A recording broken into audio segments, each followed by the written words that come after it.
السلام علیکم ورحمۃ اللہ تعالی وبرکاتہ۔ ناظرین محترم، ہر سال 25 دسمبر آتے ہی ایک سوال بہت تیزی کے ساتھ ہر ایک کے دل و دماغ میں گردش کرنے لگتا ہے کہ 25 دسمبر کے موقع پر میری کرسمس کہنا یا عیسائیوں کو ان کے تہوار کی مبارکبادی پیش کرنا ایک مسلمان ہونے کے ناطے کہاں تک درست ہے، آیا یہ جائز ہے کہ نہیں؟ تو لیجیے آج اس مختصر سی ویڈیو کلپ میں آپ کے روبرو اس مسئلے کو حل کیے دیتا ہوں تاکہ آئندہ دنوں کے لیے بھی آپ کا یہ مسئلہ کلیئر ہو جائے۔ حضرات، میری کرسمس اس کا مطلب کیا ہوتا ہے؟ کرسمس اس لفظ کا اگر ہم تجزیہ کرتے ہیں، اس کو ڈیوائڈ کرتے ہیں، تو ہمیں معلوم ہوتا ہے کہ یہ دو لفظ سے مل کر بنا ہے، ایک کرائسٹ اور ایک مس۔ کرائسٹ یہ حضرت عیسیٰ علیہ السلام کو کہا جاتا ہے، اور مس جو ہے یہ اجتماع کے معنی میں ہے، چونکہ اس دن عیسائی لوگ حضرت عیسیٰ علیہ السلام کے پیدائش کی خوشی کے موقع پر اکٹھا ہوتے ہیں، جمع ہوتے ہیں اور جشن مناتے ہیں، تو اسی مناسبت سے اس کو کرسمس ان لوگوں نے نام رکھ دیا ہے۔ تو اب اسی سے میری کرسمس، یہ کرسمس کی مبارکبادی کا نام سے کافی لفظ پاپولر ہوا، اور خاص کر کے 25 دسمبر کو ایک دوسرے کو مبارکبادی پیش کرنے کے لیے اسی لفظ کا استعمال ہوتا ہے۔ اب سوال یہ ہے کہ مسلمان کے لیے اس لفظ کا استعمال کرنا اور دوسرے کو مبارکبادی پیش کرنا درست ہے کہ نہیں؟ دیکھیے، عیسائی لوگ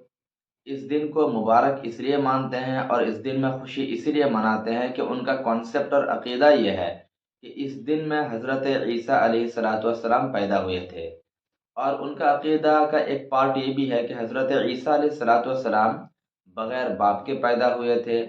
تو ان کا ماننا یہ ہے کہ عیسیٰ علیہ السلام اللہ کے بیٹے ہیں، معاذ اللہ رب العالمین۔ تو یہ مان کر کے اس دن میں خصوصیت کے ساتھ یہ لوگ خوشی مناتے ہیں کہ اس دن اللہ کے بیٹے کی شکل میں حضرت عیسیٰ علیہ السلام پیدا ہوئے، تو اس لیے خوشی مناتے ہیں۔ اب اگر کوئی مسلمان اس دن کو خوشی مناتا ہے یا اس دن میں میری کرسمس کہہ کر اپنی خوشی کا اظہار کرتا ہے یا مبارکبادی پیش کرتا ہے، یا تو وہ یہ سمجھ کر مبارکبادی پیش کر رہا ہے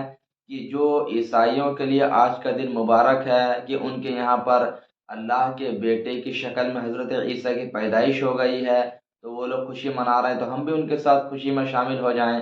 تو اگر کوئی مسلمان یہ سمجھ کر عیسائیوں کے ساتھ اس خوشی میں برابر کا شریک ہو رہا ہے اور مبارکبادی پیش کر رہا ہے، تو بلا شبہ یہ کام کفر ہے، کیونکہ ہماری شریعت میں اللہ رب العزت بیٹا سے، بیٹی سے، بیوی سے، باپ سے پاک ہے۔ ہمارا عقیدہ یہی ہے، جیسے کہ اللہ تبارک و تعالی سورہ اخلاص کے اندر ارشاد فرماتا ہے، قل هو اللہ احد اللہ الصمد لم یلد ولم یولد، یعنی اللہ جو ہے نہ اس نے کسی کو پیدا کیا نہ اس کو کسی نے پیدا کیا، یعنی کہ نہ اس کا کوئی بیٹا ہے اور نہ اس کا کوئی باپ ہے۔ یہ تو اللہ نے صاف صاف قرآن مقدس کے اندر ارشاد فرما دیا۔ تو ایک مسلمان کا عقیدہ یہی ہے۔ تو اب اگر کوئی مسلمان کسی عیسائی کے ساتھ اس دن خوشی منا رہا ہے تو گویا کہ وہ قرآن کا انکار کر رہا ہے۔ قرآن کہہ رہا ہے کہ اللہ بیٹا سے پاک ہے، اور عیسائی کہہ رہے ہیں کہ اللہ کا بیٹا حضرت عیسیٰ علیہ السلام ہے۔ تو اب اگر کوئی مسلمان اس دن میں اس کانسیپٹ کے ساتھ خوشی منائے گا تو وہ یہ حد کفر تک ہو جائے گا، آدمی کافر ہو جائے گا۔ لیکن اگر یہ سچویشن نہیں ہے، بس ایسے ہی حضرت عیسیٰ علیہ السلام کو خدا کا بیٹا نہ مان کر ایسے ہی غیر قوم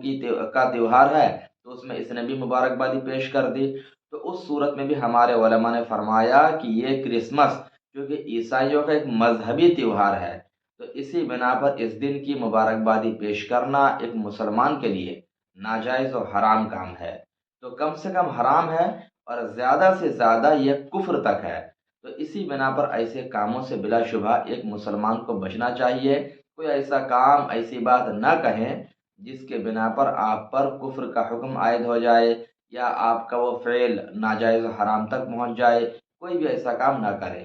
اب